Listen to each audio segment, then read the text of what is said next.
Perkenalkan, nama saya Lefrat dengan NPM 2340302071. Di sini saya akan meresum materi yang telah saya pelajari tentang algoritma pemrograman. Yang pertama, konsep dasar algoritma. Algoritma bukanlah hal yang asing karena algoritma merupakan dasar dari pemrograman itu sendiri. Namun bagi mereka yang baru mulai melirik dunia teknologi informasi utama yang pemrograman, tentu saja istilah algoritma merupakan istilah yang asing yang harus dipahami terlebih dahulu. Untuk memahami apa dan bagaimana algoritma, maka dapat dimulai dari mengetahui pengertiannya terlebih dahulu. Algoritma memiliki pengertian sebuah prosedur kompetisi yang mengambil beberapa nilai atau kumpulan nilai sebagai masukan dan diproses sebagai keluaran. Dalam istilah lain, algoritma adalah urutan langkah kompetisi yang mengubah masukan input menjadi keluaran output. Kita masuk ke algoritma deskriptif. Algoritma deskriptif adalah notasi algoritma yang menggunakan bahasa Inggris atau bahasa Indonesia dalam menjabarkan desain langkah pemrograman yang akan dibuat. Berikut adalah contoh algoritma deskriptif membuat kopi.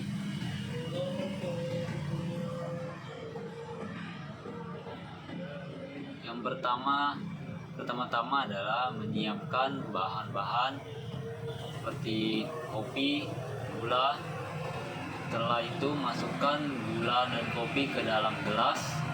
Menyiapkan air panas, masukkan 1 gelas air panas ke dalam panci. Taruh panci ke atas kompor. Nyalakan api, tunggu hingga air mendidih. Tuangkan air yang sudah mendidih ke dalam gelas. Aduk hingga gula larut. Semua kopi siap disajikan. Selanjutnya masuk ke algoritma Pisicode. Penulisan algoritma pada Pisicode menyerupai bahasa pemrograman tingkat tinggi. Kelebihan notasi Pisicode ini yaitu menggunakan bahasa yang mudah dimengerti secara umum, sekaligus lebih ringkas ketimbang notasi algoritma yang lain.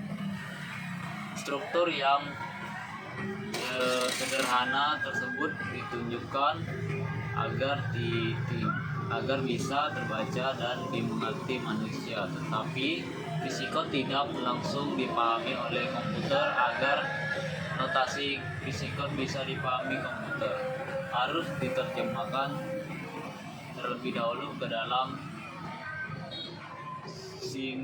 sinteks bahasa pemrograman tertentu.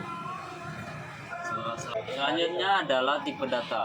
Tipe data adalah jenis nilai yang dapat disimpan dalam dioperasikan dalam satu program komputer. Contoh tipe data umum meliputi integral, float, string, dan boolean, dan banyak lainnya. Tipe data memungkinkan programmer untuk menganalisir dan memanipulasi informasi dengan cara yang tepat sesuai dengan kebutuhan program. Selanjutnya ke materi variabel. Variabel merupakan pengelompokan secara logis dari 2 atau lebih suatu atribut dari objek yang diteliti. Atribut yang dimaksud misalnya usia anak-anak, remaja, dan dewasa. Maka variabelnya adalah tingkat umur dari objek penelitian. Contoh lain dari variabel adalah seperti tidak sekolah, tidak tamat SMP, tidak tamat SMA. Maka variabel dari objek penelitiannya adalah tingkat pendidikan. Berikut adalah contoh-contoh variabel. Berikut adalah 3 contoh variabel yang saya sampaikan. Yang pertama adalah variabel kontrol. Variabel kontrol adalah variabel yang dapat dikendalikan sesuai dengan namanya, sehingga variabel bebas terhadap variabel terkait tidak dipengaruhi oleh faktor luar yang tidak diteliti. Variabel kontrol umumnya sering digunakan untuk jenis penelitian perbandingan. Selanjutnya adalah variabel nominal. Variabel nominal merupakan variabel yang ditetapkan berdasarkan proses penggolongan. Contohnya, penggolongan jenis kelamin dipilah dalam pria dan wanita, jenis pekerjaan dipilah dalam PNS dan swasta, dan lain-lainnya. Selanjutnya, variabel ordinal. Variabel ordinal adalah variabel yang disusun berdasarkan jenjang dalam suatu atribut tertentu.